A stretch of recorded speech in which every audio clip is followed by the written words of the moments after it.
Good morning, good afternoon, good evening, wherever you are, my dear brother and sister. காலை வணக்கம், மதிய வணக்கம், மாலை வணக்கம் என கண்பான சகோதரரே சகோதரியே, நீங்கள் எங்கிருந்தாலும் உங்களுக்கு என் வாழ்த்துக்கள். I am R.C. Joseph Sahairaj, a preacher at the Church of Christ in Amali Nagar, Dindikkal of Tamil Nadu at India. In this Bible study, we will explore and learn about God's sorrow over the wickedness of the people in the first 10th generation and about Noah's godly life. நான் RC Joseph Sahayaraj, இந்தியாவின் தமிழ்நாட்டில் திண்டுக்கல் அமளி நகரில் உள்ள கிறிஸ்துவின் சபையில் ஊழியராக இருக்கிறேன். முதல் 10 தலைமுறைகளில் இருந்த மக்களின் அக்கிரமங்களினால் தேவன் மனஸ்தாபப்பட்டதை பற்றியும் நோவாவின் தேவபக்தியுள்ள வாழ்வை பற்றியும் நாம் இந்த வேதாம படிப்பில் ஆராய்ந்து அறிவோம். The key verse for this Bible study is Genesis 6:8. But Noah found God's grace in the eyes of the Lord. Noah found grace in the eyes of the Lord. இந்த படிப்பிற்கான திறவுகோல் வசனம் ஆதியாகமம் 6:8. நோவாவுக்கோ கர்த்தருடைய கண்களில் கிருபை கிடைத்தது. Let us study Genesis 6:1-12 in this Bible study. ஆதியாகமம் 6:1 முதல் 12 வரையிலான வசனங்களை இந்த படிப்பில் நாம் ஆராயப் போகின்றோம். In this, the first 7 verses describe the increase in human wickedness and the resulting wrath of God. இதில் 1 முதல் 7 வரையிலான வசனங்களில் மனிதனின் துர்மார்க்கம் பெருகுதல் மற்றும் அதனால் விளைந்த தேவ கோபம் ஆகியவை எடுத்துரைக்கப்படுகின்றன. First, let us read 1 and 2 verses. Now it came to pass, when men began to multiply on the face of the earth, and daughters were born to them, that the sons of God saw the daughters of men, that they were beautiful, and they took wives for themselves of all whom they chose. மனுஷர் பூமியின் மேல் பெருக துவக்கி அவர்களுக்கு குமாரத்திகள் பிறந்தபோது தேவகுமாரர் மனுஷ குமாரத்திகளை அதிக சௌந்தரியம் உள்ளவர்கள் என்று கண்டு அவர்களுக்குள்ளே தங்களுக்கு பெண்களை தெரிந்து கொண்டார்கள். These verses describe a time when mankind began to multiply. The Son of God, often interpreted as angels or fallen angels, took wives for themselves from among the daughters of men, that is, daughters of ordinary humans. This union resulted in Nephilim, a race of giant or great warriors. This passage illustrates a moral decline. ஆதியாகமம் 6:1-2 வசன பகுதியானது மனித குலம் பலுகி பெருக தொடங்கிய காலகட்டத்தை விவரிக்கிறது. மேலும் தேவகுமாரர்கள், இவர்கள் பெரும்பாலும் தேவதூதர்கள் அல்லது வீழ்ந்த தூதர்கள் என்று விளக்கப்படுகிறார்கள். தேவகுமாரர் மனுஷ குமாரத்திகளை, சாதாரண மனிதர்களின் மகள்களை தங்கள் மனைவிகளாக தேர்ந்தெடுத்துக் கொண்டனர். இந்த இணைவானது நெஃபிலிம்கள் என்ற ராட்சசர்கள் அல்லது பெரும் வீரர்கள் இனமாக உருவானது. இந்த பகுதி ஒரு தார்மீக வீழ்ச்சியை எடுத்து காட்டுகிறது. Contextual meaning. What is the contextual meaning of 6:1 and 2 verses? These verses contain a history of the growing human population and increasing wickedness. The phrase sons of God has been interpreted in various ways. Here we will look at 3 of the most important ones. இந்த ஆதியாகமம் 6:1-2 வசனங்களின் சந்தர்ப்ப பொருள் என்னவென்று பார்க்கும்போது, அதிகரித்து வந்த மக்கள் தொகை மற்றும் அதிகரித்து வந்த துன்மார்க்கத்தின் வரலாற்றை இது தனக்குள் கொண்டுள்ளது. தேவகுமாரர் என்ற சொற்றொடர் பல்வேறு வழிகளில் விளக்கப்படுகிறது. அவற்றில் முக்கியமான 3 இங்கு நாம் பார்ப்போம். First, angels. The sons of God refer to angels. We can also say that they were fallen angels or angels who have come into contact with humans. The facts that angels can take human form and their offspring are supernatural idea.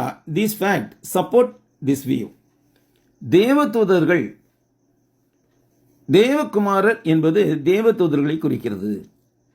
வீழ்ந்த தேவதூதர்கள் அல்லது மனிதர்களுடன் தொடர்பு கொண்ட தேவதூதர்கள் என்று நாம் இதை கூற முடியும். தேவதூதர்கள் மனித வடிவத்தை எடுக்க முடியும் என்றும் மற்றும் அதன் மூலமாக பிறக்கும் சந்ததியினர் இயற்கைக்கு அப்பாற்பட்டவர்கள் என்பது இந்த கண்ணோட்டத்தை ஆதரிக்கிறது.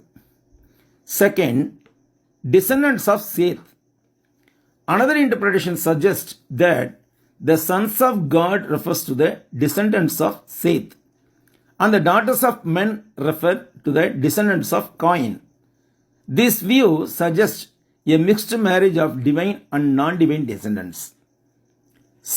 இரண்டாவது, சேத்தின் வழித்தோன்றல்கள்.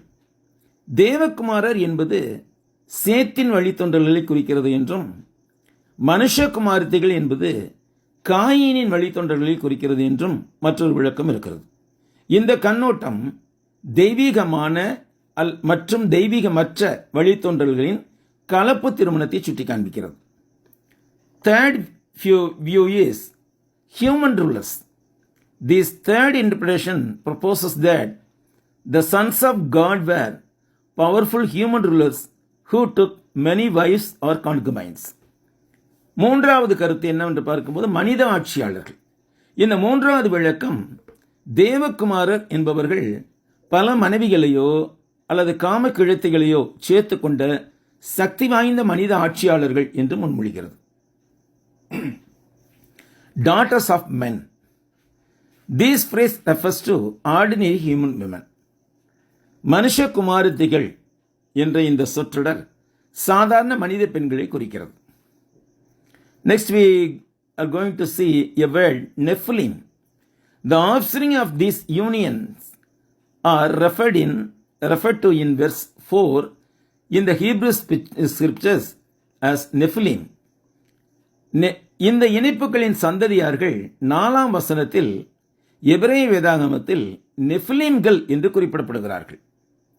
They are often depicted as giants and warriors. The existence of Nephilim is an evidence of the supernature of the sons of God. இவர்கள் பெரும்பாலும் ராட்சதர்கள் அல்லது வீரர்களாக சித்தரிக்கப்படுகிறார்கள். நெஃபிலிம்கள் இருந்தார்கள் என்பது தேவகுமாரர்களின் இயற்கைக்கு அப்பாற்பட்ட தன்மைக்கு சான்றாக இருந்தது.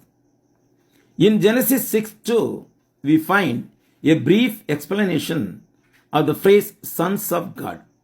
It's believed that these were descendants of Seth that married women from the lineage of Cain. However, it is more widely believed that they were angels who had sexual relations with human women. This union led to the creation of giants called Nephilim. ஆதியாகமம் 6:2 தேவனுடைய புத்திரர் என்ற சொற்றொடரின் விளக்கத்தை சற்றே காண்போம். இவர்கள் காயினின் வம்சவழியைச் சேர்ந்த பல பெண்களை திருமணம் செய்து கொண்ட சேத்தின் சந்ததியினர் என்ற ஒரு நம்பிக்கை நிலவுகிறது. இருப்பினும் இவர்கள் மனித பெண்களுடன் பாலியல் உறவுகளில் ஈடுபட்ட தேவதூதர்கள் என்பது மிகவும் பரவலாக கருதப்படும் கருத்தாக இருக்கிறது. இந்த இணைவு நெஃபிலிம்கள் என்ற ராட்சதர்கள் இந்த உலகத்தில் உண்டாவதற்கு வழிவகுத்தது. The context of Genesis 6 should be examined in the light of the second epistle of Peter, chapter 2, verses 4 and 5. ஆதியாகமம் 6:1-2 சந்தர்ப்ப பொருளானது 2 பேதுரு 2ஆம் அதிகாரம் 4-5 வசனங்களின் வெளிச்சத்தில் ஆராயப்பட வேண்டும். For if God did not spare the angels who sinned, but cast them down to hell and delivered them into the chains of darkness to be reserved for judgment, and did not spare the ancient world, but saved Noah, one of 8 people, a preacher of righteousness, bringing in the flood on the world of the ungodly. பாவம் செய்த தூதர்களை தேவன் தப்ப விடாமல் அந்தகார சங்கிலிகளினாலே கட்டி நரகத்திலே தள்ளி நியாய தீர்ப்புக்கு வைக்கப்பட்டவர்களாக ஒப்புக் கொடுத்து பூர்வ உலகத்தையும் தப்ப விடாமல் நீதியை பிரசங்கித்தவனாகிய நோவா முதலான 8 பேரை காப்பாற்றி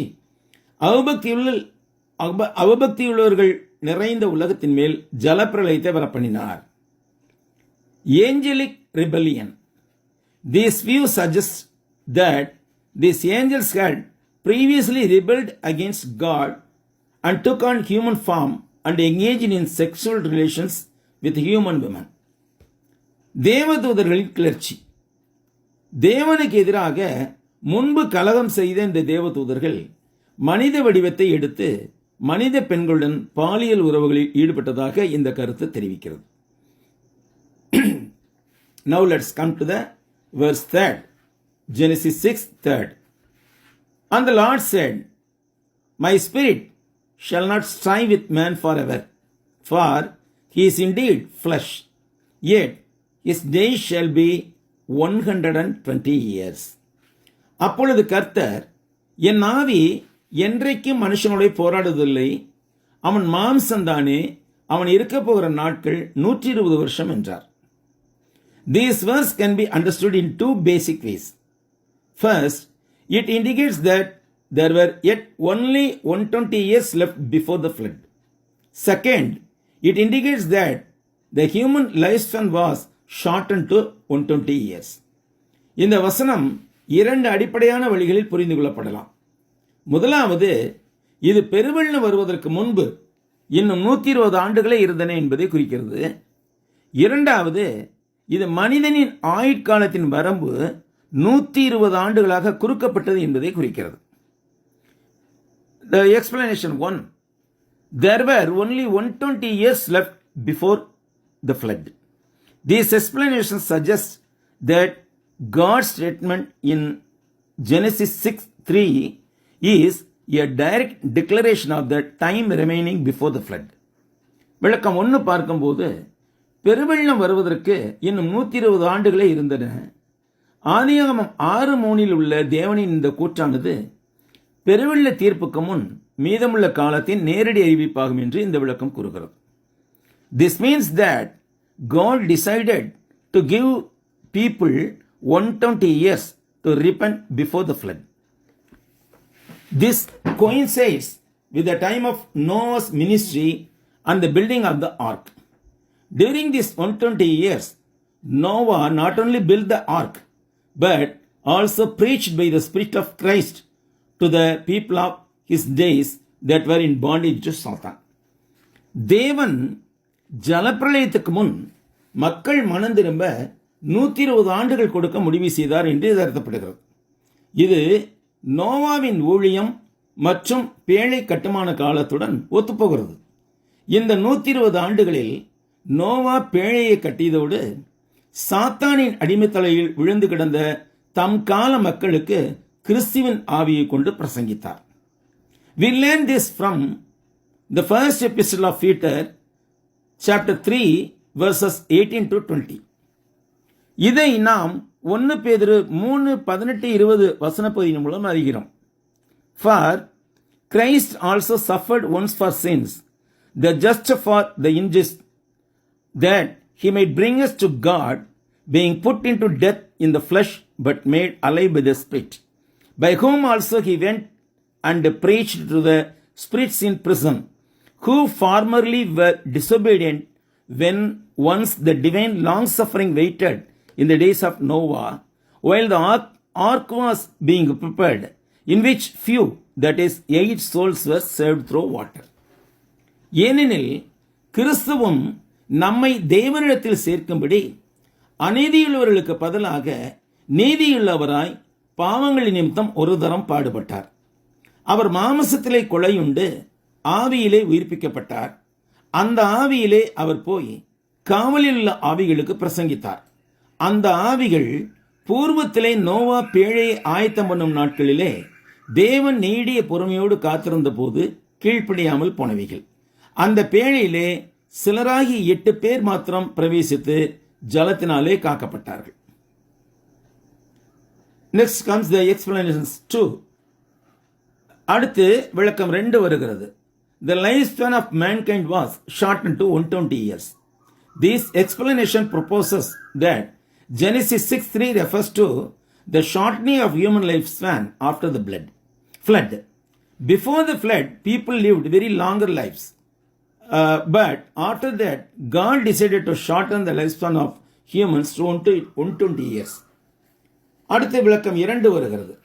மனித குலத்தின் ஆயுட்காலம் 120 ஆண்டுகளாக சுருக்கப்பட்டது. ஆதியாகமம் 6:3 பெருவெள்ளத்திற்கு பிறகு மனித ஆயுட்காலம் குறைந்து போனதை குறிக்கிறது என்று இந்த விளக்கம் முன்மொழிகிறது. பெருவெள்ளத்துக்கு பின்பு மக்கள் நீண்ட காலம் வாழ்ந்தார்கள். ஆனால் அதன் பின்பு தேவன் மனிதர்களின் ஆயுட்காலத்தை 120 ஆண்டுகளாக குறைக்க முடிவு செய்தார் என்று இது அறிவுறுத்துகிறது. Before the flood, people lived longer lives. But after Noah, we find that the lifespan of mankind gradually shortened. This supports the second explanation. பெருவெள்ளத்திற்கு முன்பு மக்கள் நீண்ட காலம் வாழ்ந்தார்கள். ஆனால் நோவாவுக்கு பின்பு மனித குலத்தின் ஆயுட்காலம் படிப்படியாக குறைந்து வருவதை நாம் கண்டறிகிறோம். இதன் மூலம் இந்த இரண்டாவது கருத்து மெய்ப்பிக்கப்படுகிறது. In Psalm 90, which was the prayer of Moses, in verse 10 we read, the length of our days is 70 years or 80 years if we are strong. Yet their pride is but labor and sorrow, for they quickly pass and we fly away. மோசேயின் ஜெபமாகிய 90ஆம் சங்கீதத்தின் 10ஆம் வசனத்தில் நாம் இவ்வாறு வாசிக்கிறோம். எங்கள் ஆயுசு நாட்கள் 70 வருஷம், பலத்தின் மிகுதியால் 80 வருஷமாய் இருந்தாலும் அதன் மேன்மையானது வருத்தமும் சஞ்சலமும் ஆமே. அது சீக்கிரமாய் கடந்து போகிறது, நாங்களும் பறந்து போகிறோம். Yet, even Moses who prayed thus lived on the earth for 120 years. Therefore, we can conclude that God still grants mankind today the grace to live 120 years if everyone that lives a life pleasing to God. ஆனாலும் இவ்வாறு ஜெபித்த மோசேயே கூட 120 ஆண்டுகள் இந்த உலகத்திலே வாழ்ந்தார். எனவே தேவனுக்கு பிரியமான வாழ்வை வாழும் எல்லோரும் 120 ஆண்டுகள் வாழக்கூடிய கிருபையை தேவன் இன்றைக்கும் மனித குலத்துக்கு அருளுகிறார் என்று நாம் முடிவு செய்ய முடியும்.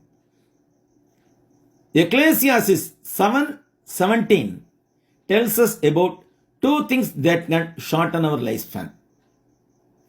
Do not be excessively wicked and do not be a fool. Why should you die before your time?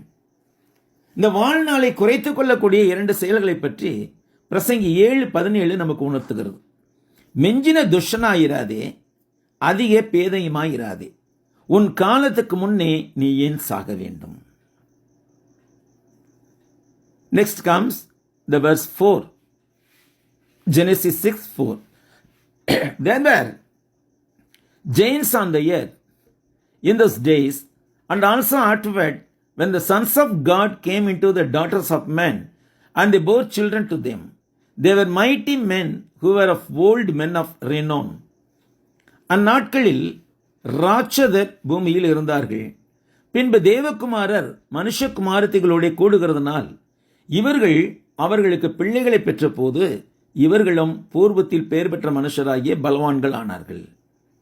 The first part of this verse says that there were giants in the earth. Then it says that the son of God and the daughters of men also became mighty men of renown in the beginning. இவ்வசனத்தின் முதல் பகுதியானது ராட்சதர்கள் பூமியிலே இருந்தார்கள் என்று கூறுகிறது. பின்பு தேவகுமாரர்களுக்கும் மனித குமாரர்களுக்கும் பிறந்த பிள்ளைகளும் ஆதி காலத்தில் பெயர் பெற்ற மனிதர்களான பலவான்கள் ஆனார்கள் என்றும் கூறுகிறது. This verse describes the existence of a mysterious group of people called Nephilim, both before and after the sons of God had relations with the daughters of men. The verse states that the Nephilim were mighty and famous men of old, and that they were powerful and well-known individuals. அதாவது இவ்வசனம் தேவகுமாரர்கள் மனித குமாரத்தியுடன் உறவு கொள்வதற்கு முன்னும் பின்னும் நெஃபிலிம்கள் என்ற இந்த மர்மமான மக்கள் குழு இருந்ததை விவரிக்கிறது.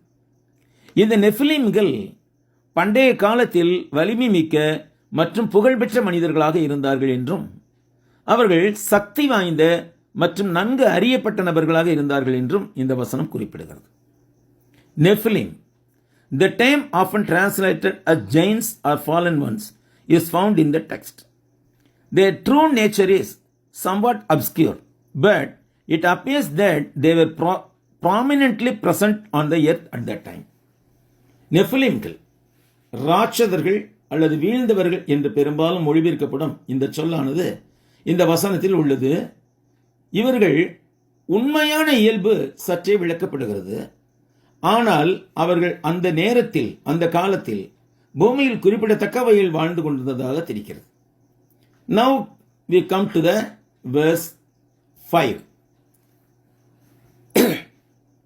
Then the Lord saw that the wickedness of man was great on the earth, and that every intent of the thoughts of his heart were only evil continually. And the Lord was sorry that he had made the man on the earth, and he was grieved in his heart. மனுஷனுடைய அக்கிரமம் பூமியிலே பெருகினது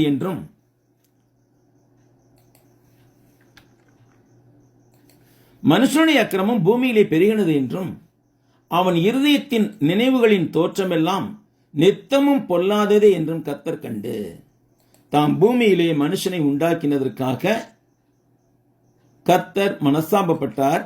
அது அவருடைய இருதயத்துக்கு விசனமாய் இருந்தது. This passage describes the God's sorrow and grief because the wickedness of mankind had become so widespread that it grieved God deeply within. These verses illustrate the extreme extent of human immortality.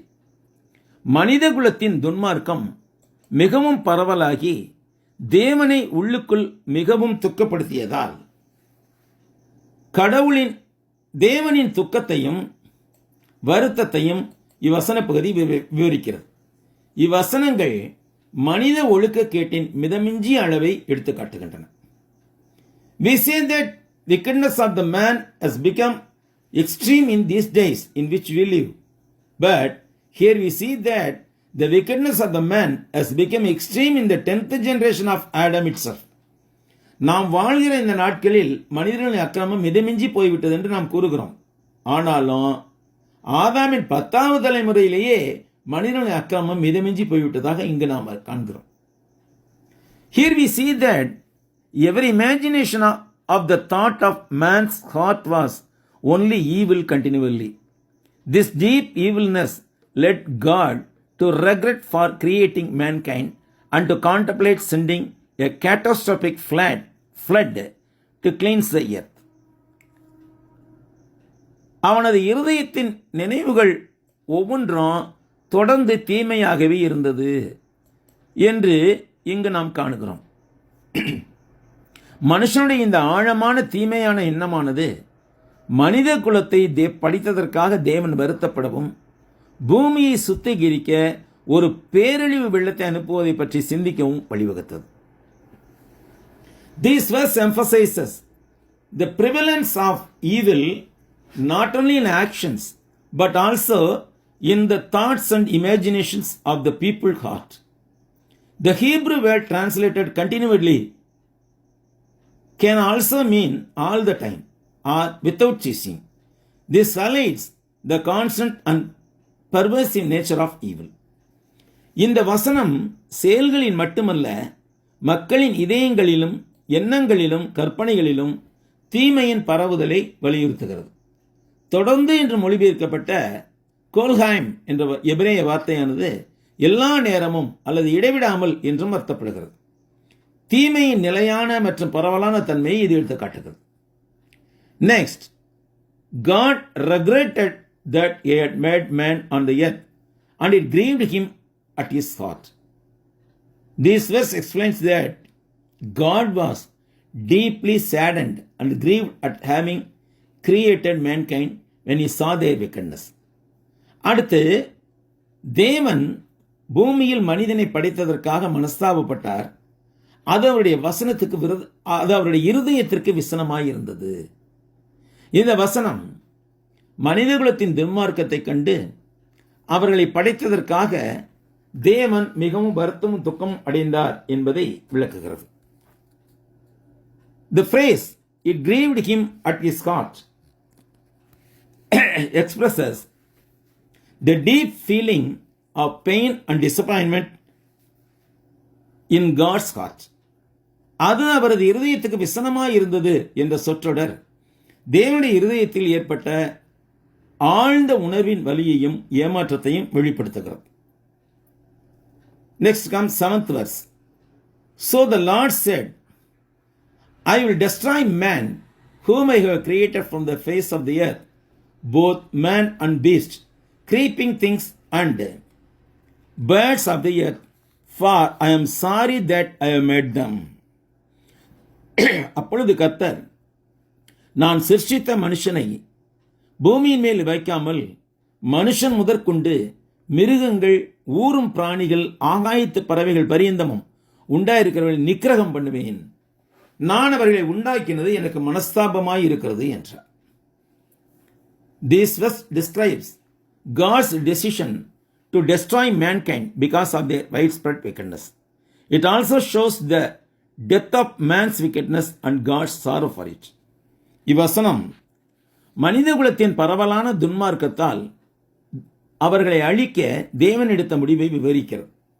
இது மனிதனின் அக்கிரமத்தின் ஆழத்தையும் அதற்காக தேவனின் வருத்தத்தையும் எடுத்து காட்டுகிறது. This led to the decision to send a global flood for man wickedness. For God used the concept of great flood at the time to atone for man's wickedness. இது மனிதனின் அக்கிரமத்திற்காக ஒரு உலகளாவிய வெள்ளத்தை அனுப்பும் முடிவுக்கு வழிவகுத்தது. மனிதனின் அக்கிரமத்தை பரிகரிப்பதற்காக தேவன் அந்த காலகட்டத்தில் பெருவெள்ளம் என்ற விஷயத்தை பயன்படுத்தினார். Now we come to the key verse of this study. Genesis 6:8. But Noah found grace in the eyes of the Lord. இப்பொழுது நாம் இந்த படிப்பின் திறவுகோல் வசன பகுதிக்கு வருகின்றோம். ஆதியாகமம் 6:8. நோவாவுக்கோ கர்த்தருடைய கண்களில் கிருபை கிடைத்தது.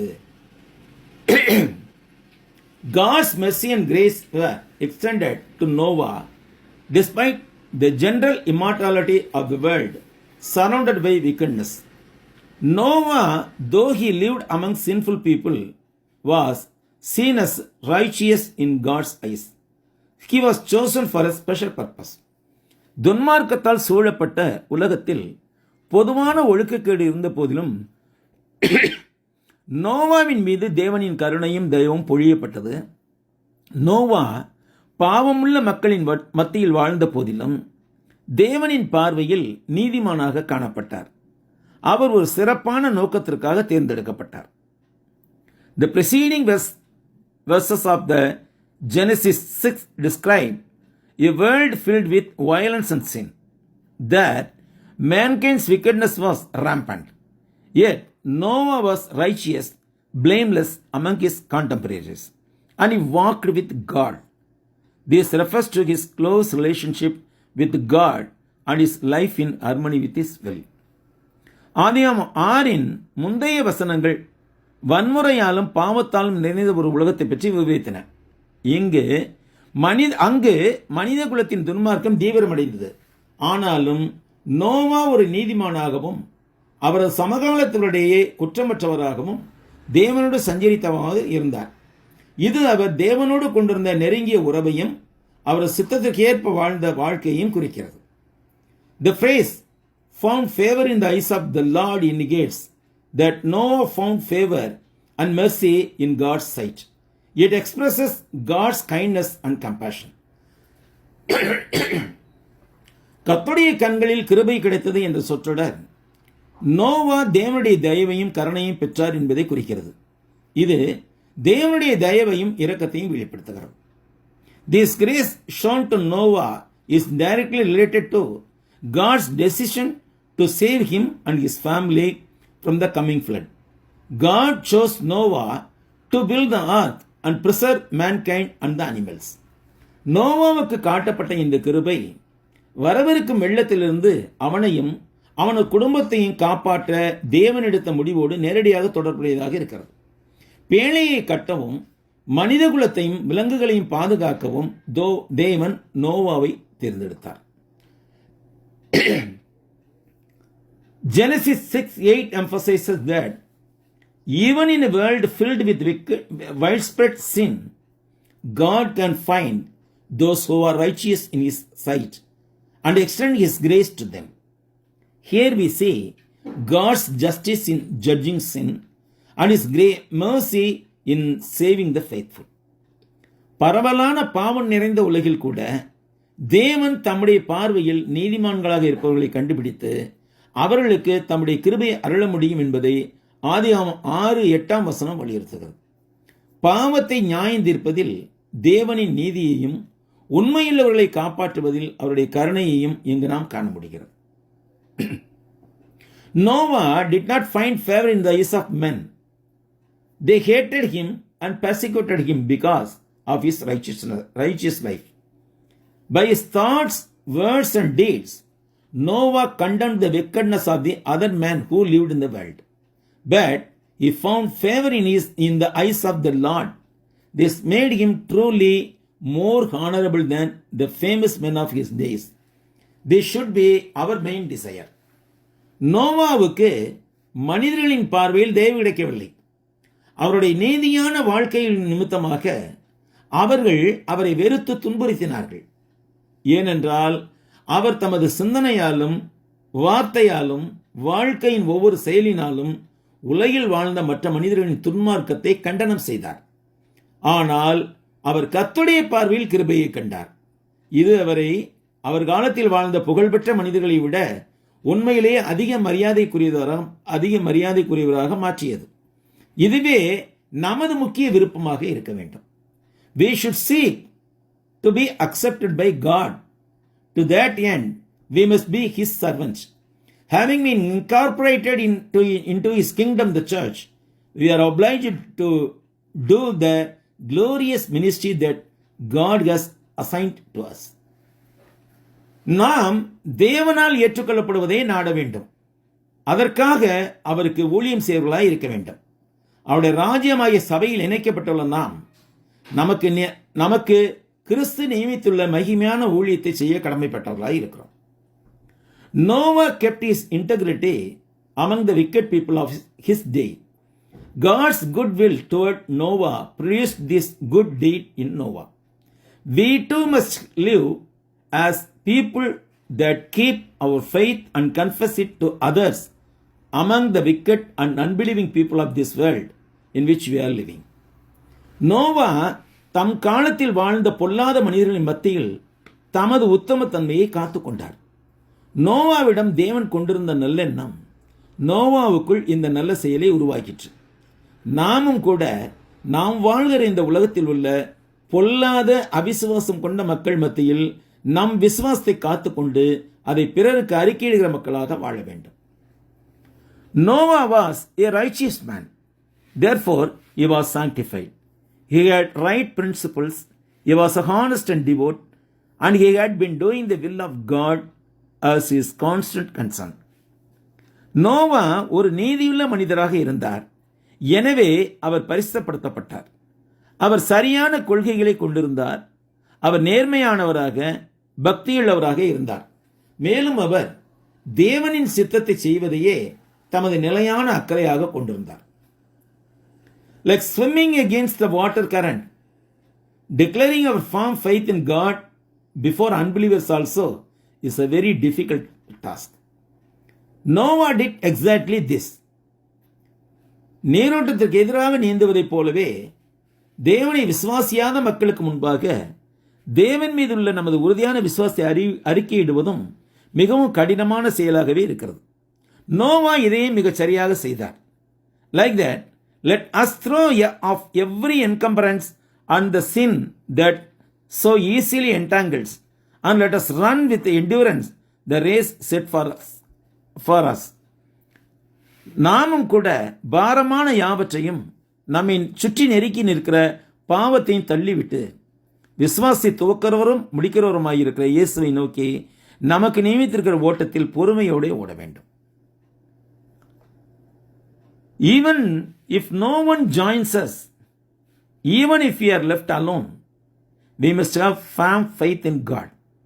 That's what Noah did in his days. All kinds of sin were found among men. They forgot to worship God and rejoiced in their wicked deeds. எவர் ஒருவரும் நம்முடன் இணைந்திருக்கவில்லை என்றாலும், நாம் தன்னந்தனியாக விடப்பட்டிருந்தாலும், நாம் தேவன் மீதுள்ள உறுதியான விசுவாசத்தை பற்றி கொண்டிருக்க வேண்டும். நோவா தமது நாட்களில் இதைத்தான் செய்தார். மனிதரிடையே எல்லா வகையான பாவங்களும் காணப்பட்டன. அவர்கள் தேவனை தொழுது கொள்வதை மறந்து தங்கள் அக்கிரமமான செய்கைகளில் மகிழ்வு கொண்டாடினார்கள். Sin had filled the earth with violence. This fully justified God's decision to destroy the world. When wickedness became the norm, destruction is not far off. Even if there are a few left in the country to pray, judgment and punishment may be postponed for a time, giving time others to join them. பாவம் பூமியை வன்முறையால் நிரப்பியிருந்தது. இந்த உலகத்தை அழிக்க தேவன் மேற்கொண்ட தீர்மானத்தை முழுமையாக நியாயப்படுத்தியது. துன்மார்க்கம் பொதுவான வழக்கமாக மாறும்போது அழிவு வெகு தொலைவில் இருப்பதில்லை. ஒரு நாட்டில் ஜெபம் செய்வதற்கு சிலர் எஞ்சி இருந்தாலும் அவர்களுடன் மற்றவர்கள் இணைந்து கொள்வதற்கு தவணை கொடுக்கும் வகையில் தீர்ப்பும் தண்டனையும் சற்று காலம் ஒத்திவைக்கப்படலாம். But when through sin all hands are at work to break down the fences of God's protection, and no one stands in the gap to fill the gap, nothing but a flood of divine wrath can be expected. ஆனால் பாவத்தினால் தேவனுடைய பாதுகாப்பின் வேலிகளை இடிக்க எல்லா கைகளும் வேலை செய்யும் போது, இடைவெளியை நிரப்ப யாரும் இடைவெளியில் நிற்காத போது தேவ கோபத்தின் வெள்ளத்தை தவிர வேறு எதையும் எதிர்பார்க்க முடியாது. Next we come to verse number 9. Noah pleases God.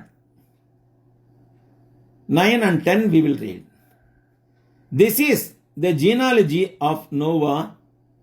Noah was a just man, perfect in his generations.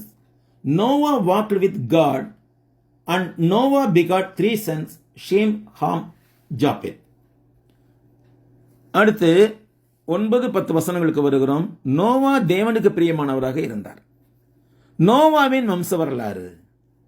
Noah தம் காலத்தில் இருந்தவர்களுக்குள்ளே நீதிமானும் உத்தமனுமாய் இருந்தான். நோவா தேவனுடைய சஞ்சரித்துக் கொண்டிருந்தான். நோவா சேம், காம், யாப்பேத் என்னும் 3 குமாரரை பெற்றான். Genesis 6:9 introduces Noah as a righteous and blameless man. He walked with God. This verse highlights Noah's exceptional character. He was a man of great godly devotion and walked with God, just like his great grandfather Enoch. ஆதியாகமம் 6:9 வசனம் நோவாவை நீதிமானும் குற்றமற்றவருமான மனிதராக அறிமுகப்படுத்துகிறது. அவர் தேவனுடைய நடந்தார். இந்த வசனம் நோவாவின் விதிவிலக்கான குணத்தை எடுத்து காட்டுகிறது.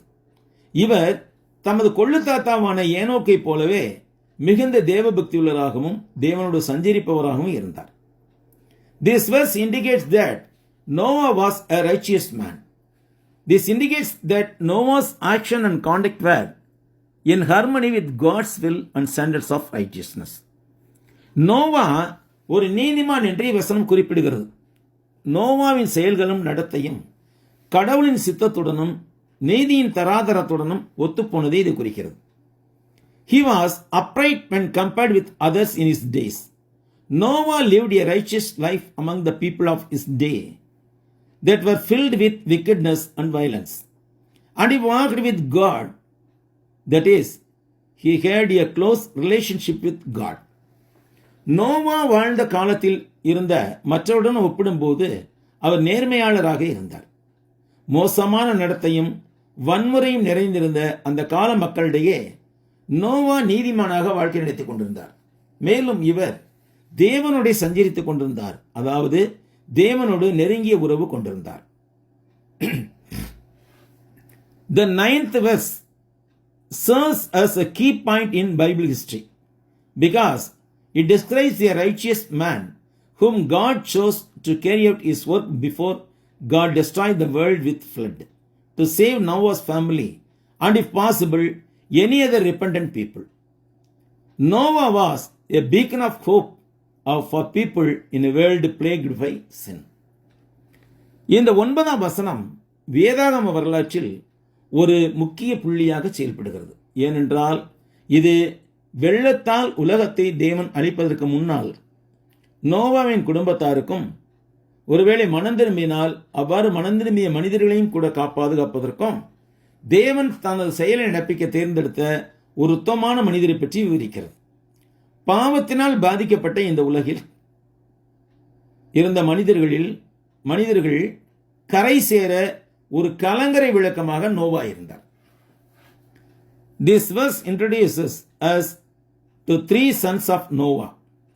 Shem means praiseworthy, Ham means hot, and Japheth means broad.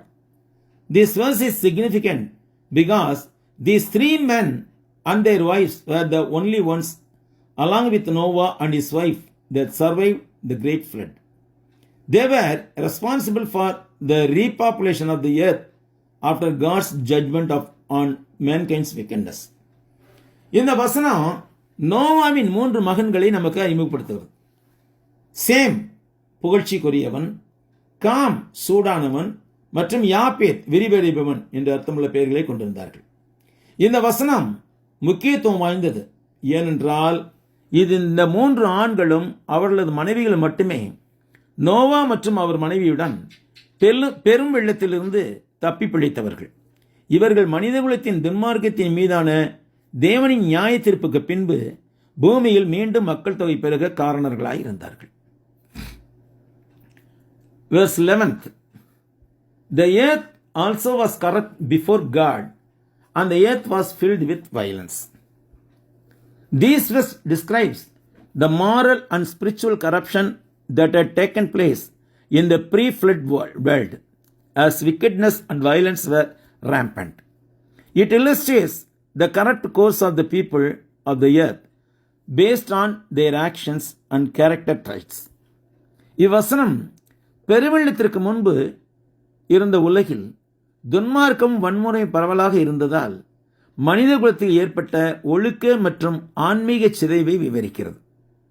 இது பூமியின் மக்களுடைய சீர்கெட்ட போக்கை அவர்களின் செயல்கள் மற்றும் குணாதிசயங்களின் அடிப்படையில் எடுத்துக்காட்டுகிறது.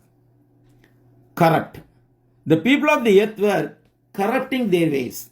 They were corrupting themselves through immoral behaviors.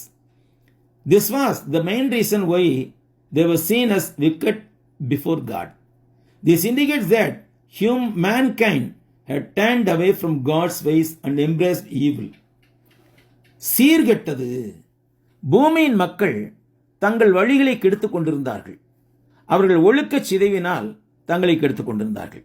இது அவர்கள் தேவனுக்கு முன்பாக துன்மார்க்கராய் காணப்படுவதற்கு முக்கிய காரணமாயிற்று. இது மனித குலம் தேவனுடைய வழிகளிலிருந்து விலகி தீமையை தழுவியது என்பதை குறிக்கிறது. Next, violence.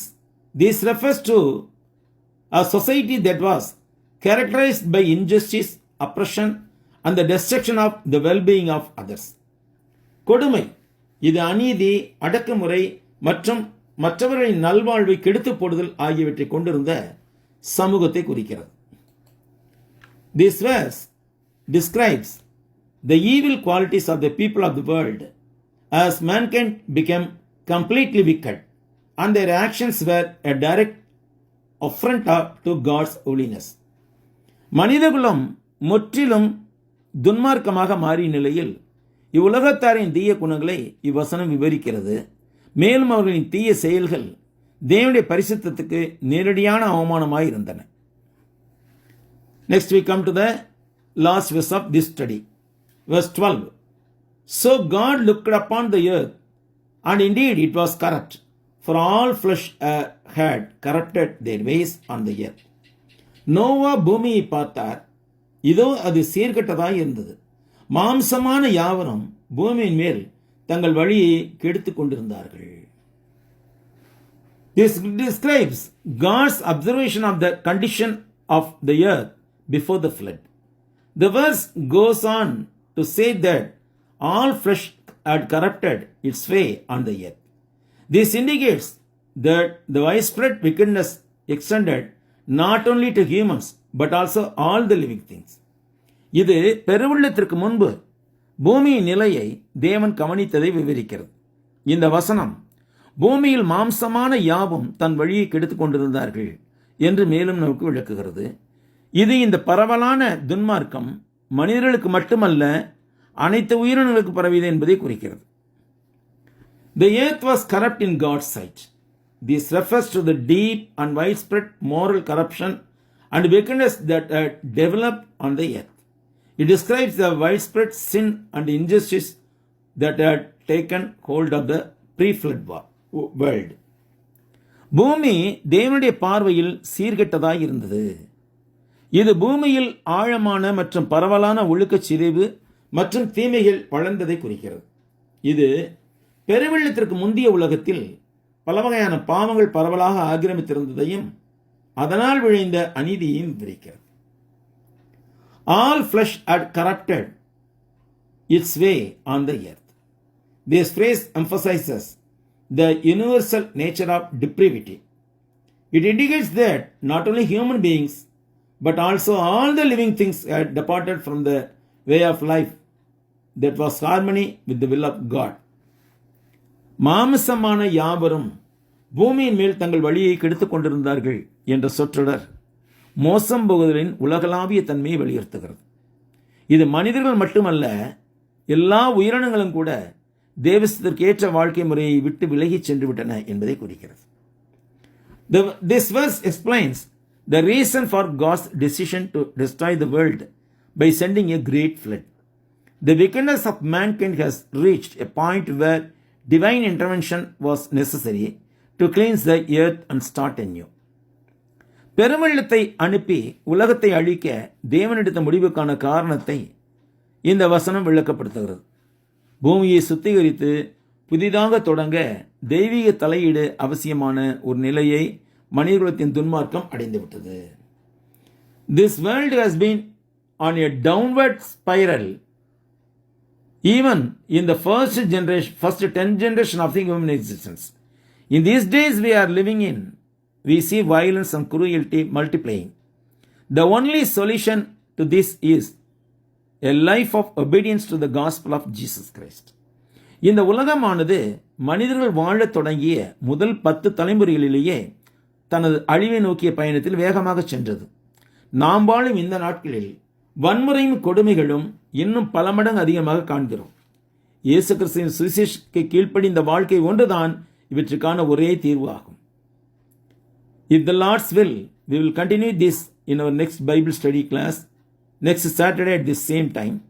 In that lesson we will examine in detail how Noah, that was born as a son of comfort, was a true comfort to humanity.